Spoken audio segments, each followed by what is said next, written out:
Friday. Welcome back to our daily Bible study. Today we're reading First Chronicles chapters 22 through 24. I'd like to focus on First Chronicles chapter 22. I want to give you a quick overview of what's going on, and then I'd like to focus on one verse. In this chapter, David is giving Solomon a speech about what he wants him to do. He wants Solomon to build the temple. He explains to him that he could not do it, and he tells Solomon why he couldn't do it. And we see that in verses 7 through 10. Aside from that, he encourages Solomon to remain steadfast and faithful in the law, verses 11 through 13. Then David turns to the Israelite leaders to tell them to help Solomon. And most important, continue to seek God. We see that in verses 17 through 19. Now, I'd like to read to you verse 13, where it says, "Then you will prosper if you are careful to observe the statutes and the rules that the Lord commanded Moses for Israel. Be strong and courageous. Fear not. Do not be dismayed." Now, we've heard this verse a lot, right? And in it, we see why David is telling Solomon to be strong and courageous. Do not fear. Do not be dismayed, right? David tells him that his obedience will result in prosperity.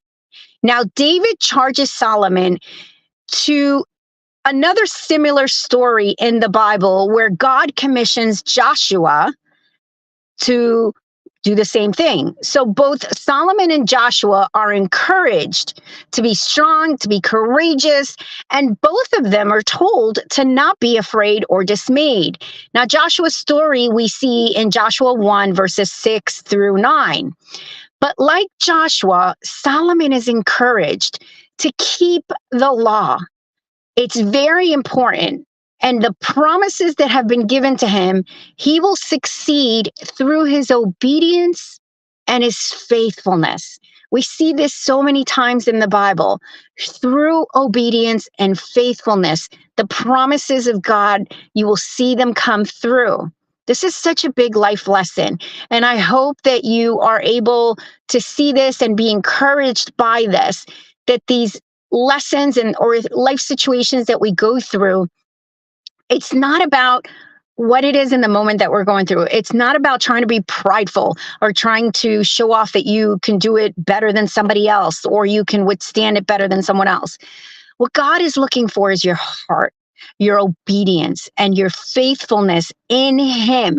The rest will be worked out. He'll keep His promises, and the end result will be success and prosperity. I hope you found this word encouraging. I want to give you back your Friday evening, but first I want to remind you there is no breakfast Bible study tomorrow morning in lieu of Pastor Gigi's graduation. And Sunday we will go back to normal services at 9 and 11 with breakfast and fellowship between both services at 10:30. We love you. God bless you.